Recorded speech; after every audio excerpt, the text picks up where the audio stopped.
My name is Shimona Agrawal and currently I am working as an assistant manager in Aryavart Bank. So recently अभी IBPS PO prelims का result out हुआ है. आप सबने अपना result check कर लिया होगा. So today in this video I am going to share some tips who are going to appear in IBPS PO Mains 2024.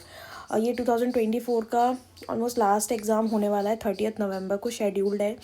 तो मैं आपको इस वीडियो में थोड़ी सी टिप्स शेयर करूँगी कि आपको IBPS PO मीन्स में जाने के लिए लास्ट 7 डेज़ हम इसमें मैंने लिखा भी हुआ है last 7 days. But last 7 days की ऐसी कोई स्ट्रैटेजी नहीं है.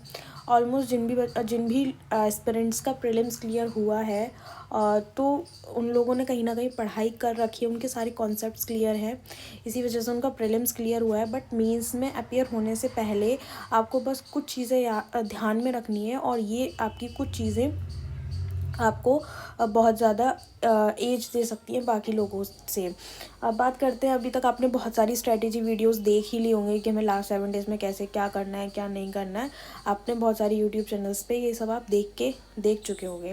बट मैं आपका ज़्यादा टाइम वेस्ट नहीं करूँगी इस वीडियो में, क्योंकि आपको स्ट्रेटेजी देखने से ज़्यादा ज़रूरी है कि आपने जो कुछ पढ़ रखा है उसको बहुत अच्छे से रिवाइज़ करें. फिर भी हम देख लेते हैं क्या हम कर सकते हैं लास्ट 7 डेज़ में.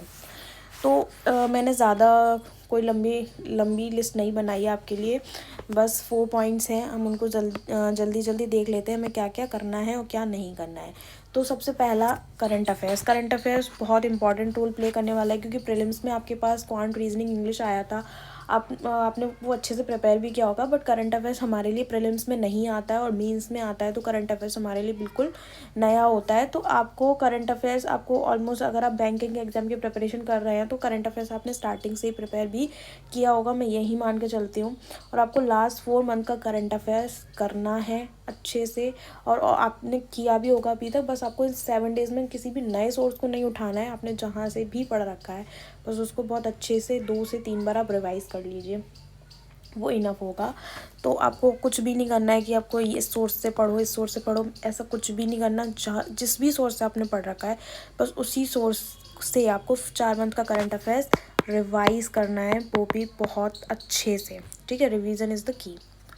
रिवीजन इंपॉर्टेंट होने वाला है, क्योंकि करंट अफेयर्स आते हैं, हमें लगता है हमने पढ़ा हुआ है, बट हम क्वेश्चन टिक नहीं कर पाते क्योंकि हमने अच्छे से रिवाइज़ नहीं किया होता है बस. सेकेंड, आपको डिस्क्रिप्टिव राइटिंग, क्योंकि हमारे पास प्रीलिम्स में नहीं था, मीन्स में ऐड होने वाला है. तो डिस्क्रिप्टिव राइटिंग आपको प्रैक्टिस करना है डेली. आप एटलीस्ट हाफ एन आवर तो आप डिस्क्रिप्टिव राइटिंग की प्रैक्टिस को आप दीजिए ही, जहाँ से भी जैसे भी आप कर रहे हैं. बट डिस्क्रिप्टिव राइटिंग आपको करना है, क्योंकि आप जब 3 घंटे का मेंस एग्ज़ाम देने के बाद एग्जॉस्ट हो चुके होते हैं, उसके बाद आपको डिस्क्रिप्टिव राइटिंग भी करनी होती है. तो उस टाइम में हमारा माइंड उतने अच्छे से वर्क नहीं कर रहा होता. लेकिन अगर हम पहले से प्रैक्टिस करके जाते हैं तो कहीं ना कहीं हमें हेल्प मिलती है, हमारा माइंड पहले से प्रिपेयर रहता है. नेक्स्ट, तीसरा पॉइंट है एटलीस्ट 2 मॉक टेस्ट, क्योंकि हमने प्रीलिम्स जब हम एग्ज़ाम देने जाते हैं तो हम इतने ढेरों मॉक टेस्ट लगाते हैं, एक दिन में 2 3 मॉक टेस्ट देते हैं. लेकिन जब हम मीन्स देने जाते हैं तो इस मॉक टेस्ट की इंपॉर्टेंस को भूल जाते हैं. तो मॉक टेस्ट की इंपॉर्टेंस को नहीं भूलना है. मीन्स में भी अब हमारे पास क्योंकि ज़्यादा टाइम नहीं है, ओनली 7 डेज़ हैं, तो एटलीस्ट 2 मॉक टेस्ट तो आपको देने हैं विद फुल फोकस.